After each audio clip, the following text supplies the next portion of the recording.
Bueno, estamos ya de vuelta aquí en VLM Noticias hablando de un tema que consterna a la población y a las autoridades. Bueno, dicen algunos debería consternarles aún más. Estamos hablando del problema del transporte y las extorsiones a las que son sometidas los pilotos y claro, lo que afecta a los pasajeros, el hecho de tener a estas mafias, a estas pandillas abusando de los pilotos, abusando del transporte y cobrando estas extorsiones. Para hablar del tema, esta mañana le damos la bienvenida a nuestros estudios a Edgar Guerra, el defensor de los usuarios de transporte público de la Procuraduría de los Derechos Humanos. Edgar, muy buenos días y gracias por estar con nosotros. Gracias, muy amable por la invitación y también pues este tema ya lo hemos platicado en diversas oportunidades y horas antes. Realmente si los hospitales están en crisis, el tema de seguridad también También hay crisis en el tema de seguridad en el transporte. Edgar, te preguntaba, las cifras para este año en cuanto a muertes por extorsiones o ataques a transporte público. Este año se registran más de 200 ataques a transporte público en la diversidad de tipos de transporte que han ido evolucionando,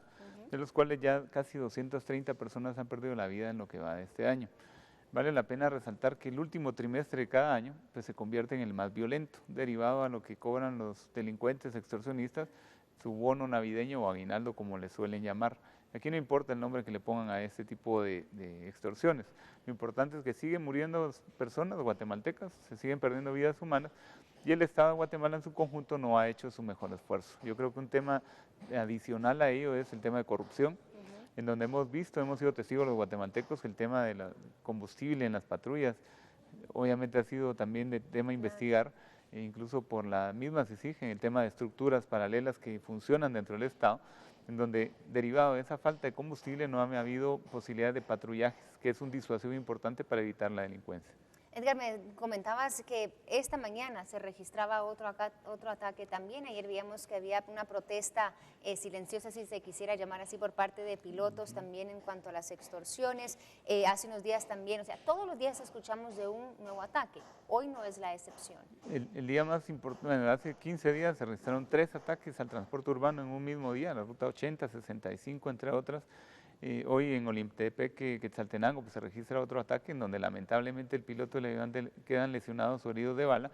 Y así hemos tenido hasta denuncias de Transurbano que en los últimos 15 días han tenido 3 ataques con personas heridas, incluso usuarios que son las víctimas inocentes de ese tipo de asedio al transporte público. Claro, y aquí hablamos de los pilotos, de los ayudantes, pero también tenemos que recordar a los usuarios, ¿no? del transporte público, que día a día también suben con temor a este transporte, temor a ser extorsionados ellos mismos, a ser asaltados y a quizás ser de esas víctimas por casualidad, ¿no? Porque se ataca al piloto y de repente cae una bala a los usuarios, ¿verdad? Balas perdidas. Ha habido, en este sentido, hay 38 personas usuarias de transporte colectivo heridas, muertas, pero han dicho fallecidas, y 71 heridos este año.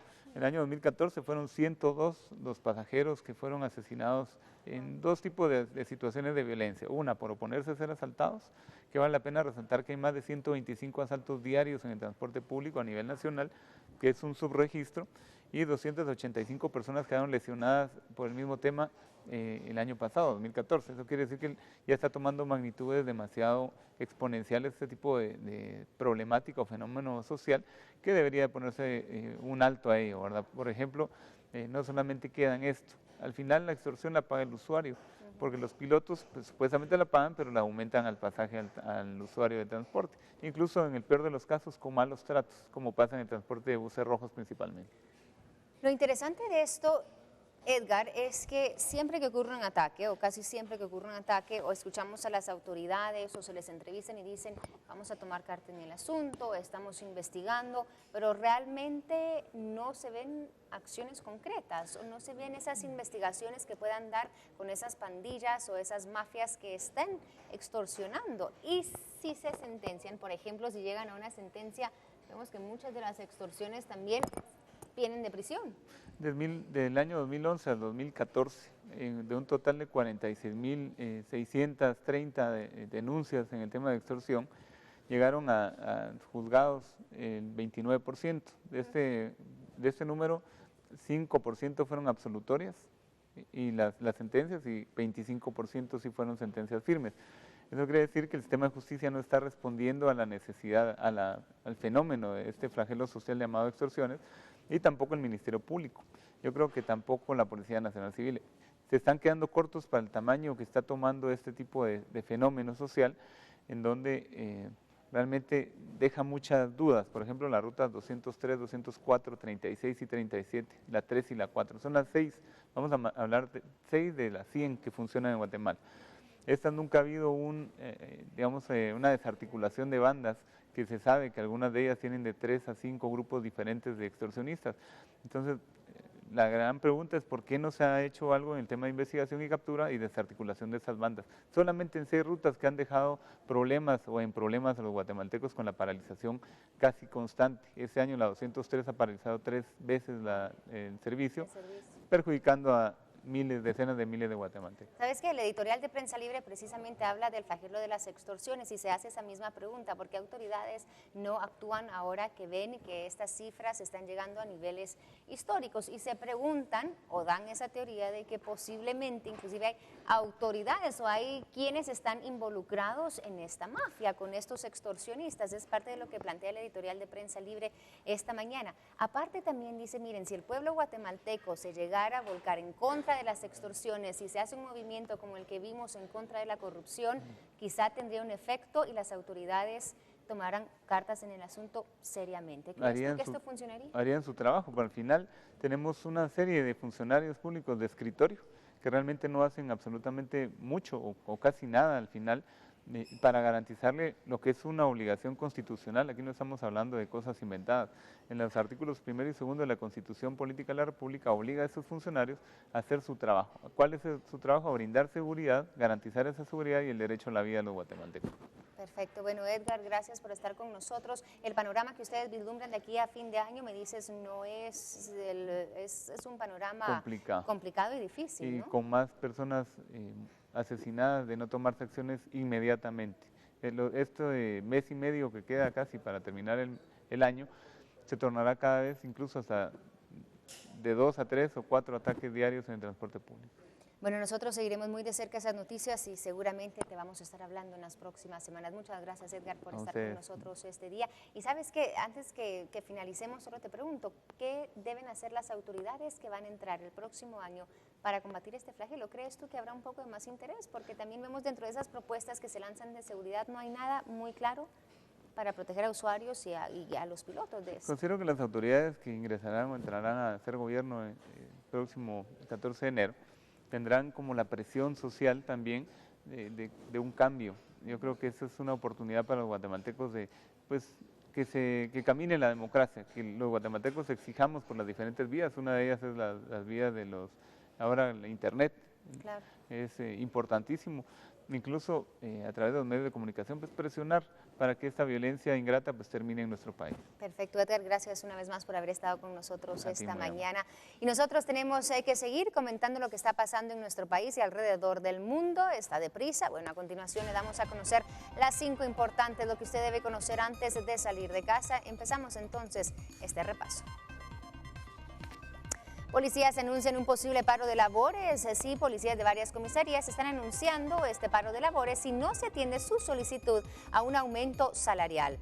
La número 2, la Junta Directiva del Congreso va a escuchar propuestas para reformar la ley de contrataciones del Estado. Van a estar escuchando las propuestas que lanzó la Contraloría General de Cuentas para reformar la ley de contrataciones. Según diputados, hay 3 temas puntuales en los que necesitan conocer la opinión de la Contraloría. Está el contrato abierto, la subasta inversa y también dicen ciertas prohibiciones. Vamos a la número 3. Inglaterra y Francia juegan partido de fútbol luego de los ataques del viernes 13 de noviembre. La disputa es más que un juego, dicen, se va a convertir en un acto de desafío, solidaridad y unidad deportiva. Se jugará en el estadio Wimbledon en Inglaterra. Las letras del himno de Francia serán desplegadas en pantallas para ciudadanos ingleses y así puedan cantar junto a los franceses. La número 4, el actor estadounidense Charlie Sheen anuncia en entrevista que es portador de VIH. El anuncio se dio durante una entrevista en el canal NBC. El actor dice que por años ha batallado con drogas y ha admitido que mantiene relaciones sexuales con trabajadoras de sexo y dice hace 4 años se enteró que era portador.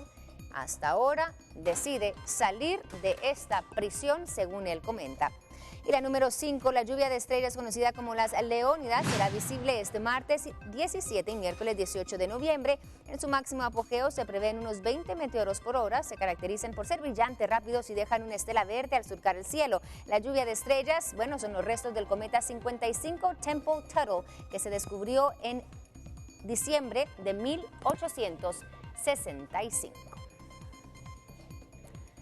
Con esto entonces vamos a la pausa de las noticias, pero vamos a ir al otro lado del estudio con Krista. Muchísimas gracias, María René, gracias por la información a tomar en cuenta esta mañana. Y ahora sí vamos a dar una vuelta de página y vamos a entrar al mundo del entretenimiento y también aprender cosas nuevas cada mañana. Sé que de las cosas que se han vuelto más famosas y más de moda en estos últimos tiempos es tener una vida saludable, cambiar nuestros hábitos de vida, nuestros hábitos de alimentación y también nuestros hábitos de hacer ejercicio. Así que nosotros acá le daremos las mejores herramientas y la mejor información para que usted día con día lo pueda aplicar a su vida. Me acompaña la licenciada María Inés Vides de LES. Bienvenida, María Inés, ¿cómo estás? Gracias. Pues muy bien, gracias. Nosotros muy contentas de tenerte acá con nosotros y precisamente hablando de todo este tema, de lo que se ha puesto de moda en el mundo entero, no solo en Guatemala, es de poder encontrar los hábitos correctos para vivir una vida saludable. Y es precisamente el tema que nos vienes a contar esta mañana. Claro, vamos a compartir ahorita un poquito de todos los temas importantes, ¿verdad? Empezando por la importancia que tiene realizar los 5 tiempos de comida, ¿verdad? Contrario a lo que muchas personas creen, el saltarnos un tipo de comida, ya sea el desayuno o bueno, cualquier otro, es perjudicial, ¿verdad? Porque muchas veces creemos que por saltarnos uno voy a lograr bajar de peso más rápido y realmente esto no es así, ¿verdad? María Inés, yo conozco a muchas personas que pues tienen este mal hábito, porque realmente sí es un mal hábito, el no desayunar o el no cenar, cualquiera de las dos. Hay muchas personas que se han acostumbrado por la rutina de su trabajo, el salir temprano, a salir de casa sin desayunar porque pues no les da tiempo, tienen que comer a veces hasta en el carro y por eso prefieren pues no comer. O si no, las personas que se saltan la cena porque dicen ya no quiero comer, comí demasiado en el almuerzo. ¿Qué pasa si nos saltamos cualquiera de estos 2 tiempos de comida? Bueno, es importante que entendamos, ¿verdad? Que si nos saltamos algún tiempo de comida, lo que estamos haciendo es poniendo una pausa al metabolismo. Esto nos va a traer como consecuencia que obviamente si el metabolismo está más lento, entonces la pérdida de peso va a ser más lenta, ¿verdad? Y aparte de esto, pues tenemos que tomar en cuenta que el desayuno es una de las comidas principales para iniciar el día con energía, para poder hacer las tareas del día pues bien, ¿verdad? Y no mantener esta sensación de ansiedad que se podría dar en algún momento. Bien dicen por ahí el dicho, ¿verdad? Desayunar como rey, almorzar como príncipe y cenar como mendigo. Algo así es lo que tenemos que hacer, incluyendo las refacciones. Bueno, pero también creo que un buen hábito es planear nuestro menú del día o incluso al día siguiente prepararnos a ver si vamos a comer en casa, si vamos a comer fuera de casa. Todo esto lo podemos planear. ¿Cuál es la importancia de hacerlo? Bueno, es bastante importante que planeemos un menú porque nos va a ayudar para distintas cosas. Para empezar, pues va a ser más fácil ir de compras, ¿verdad? Podemos incluir de una vez los alimentos, menos. Exactamente, los alimentos que vamos a necesitar para realizar las distintas preparaciones. Eso es una cosa. Otra es de que al tener pues ya planeado el menú, caemos menos en esto de que como no me dio tiempo, como no sé qué preparar, como me faltaba algún ingrediente, entonces voy y compro comida rápida, ¿verdad? Entonces también nos ayuda a evitar esto y comer de una forma más saludable. Podemos fijarnos si estamos consumiendo todos los grupos de alimentos que son importantes, ¿verdad? No tenerle miedo a